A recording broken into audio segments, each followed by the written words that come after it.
ईशा जी की जान बचाने के लिए, उन्हें होश में लाने के लिए सूरज खुद डॉक्टर की जगह लेगा और ईशा जी को डीसी शॉक देगा। पर क्या ईशा जी होश में आ पाएंगी? उन्हें नया जीवन दान मिल पाएगा? जी हाँ दोस्तों, जहाँ एक ओर ईशा जी के होश में आते ही जैसे ही उनकी नजर सूरज और पूरे घर वालों पर पड़ती है, उनकी सांसें अचानक तेज हो जाती हैं।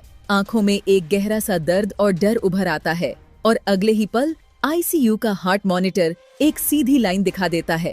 डॉक्टर ईशा जी को डेड डिक्लेयर कर देते हैं। पूरे अस्पताल में सन्नाटा छा जाता है। सूरज बस वहीं का वहीं खड़ा रह जाता है, जैसे किसी ने उसकी सारी दुनिया एक ही पल में छीन ली हो। सूरज किसी भी हाल में यह मानने को तैयार ही नहीं होता कि ईशा जी उसे छोड़कर जा चुकी हैं। उसके लिए ईशा सिर्फ एक नाम नहीं, बल्कि उसकी सांस थी। डॉक्टर जब बॉडी को शिफ्ट करने की बात करता है, तब सूरज उन्हें रोक देता है। सूरज भारी आवाज में कहता है, नहीं, मेरी ईशा जिंदा है, आप सब गलत कह रहे हैं।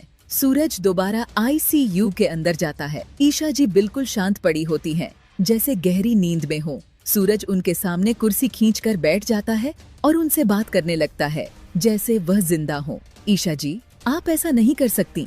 आपने कहा था ना, हम साथ IAS की तैयारी करेंगे। मैं मानता हूँ मैं गलत था, लेकिन अब मैं सुधर जाऊंगा। आपके कहने पर मैं IAS बनूंगा। आपका यह पति ब्रह्मचारी अब एक अच्छा IAS ब्रह्मचारी बनकर दिखाएगा। आप बस एक बार उठ जाइए। लेकिन ईशा जी, जिनकी मौत हो चुकी होती है, उनमें कोई हरकत नहीं होती। सूरज की आंखों से आंसू रुकने का नाम नहीं लेते। तभी उसके दिमाग में एक जिद पैदा हो जाती है।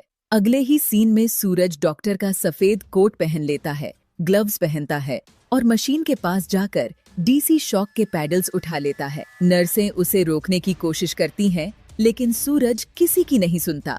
क्लियर। सूरज पहला शॉक देता है।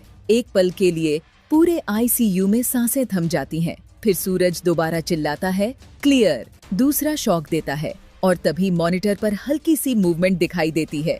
ईशा जी की उंगली हिलती है, हार्ट बीट वापस आने लगती है। डॉक्टर शॉक हो जाते हैं।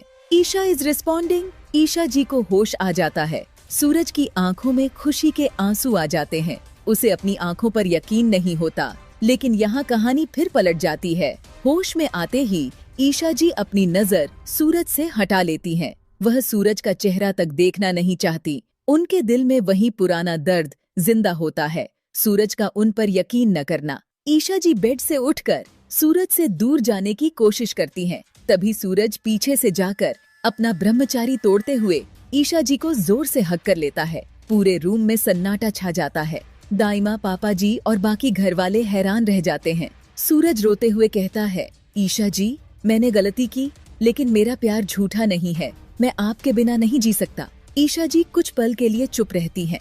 उनकी आंखों में आंसू भर आते हैं। पर सवाल ये है, क्या ईशा जी सूरज को सच में माफ कर पाएंगी, या यह नई शुरुआत एक और बड़े तूफान का इशारा है? आपको क्या लगता है? कमेंट करके जरूर बताना।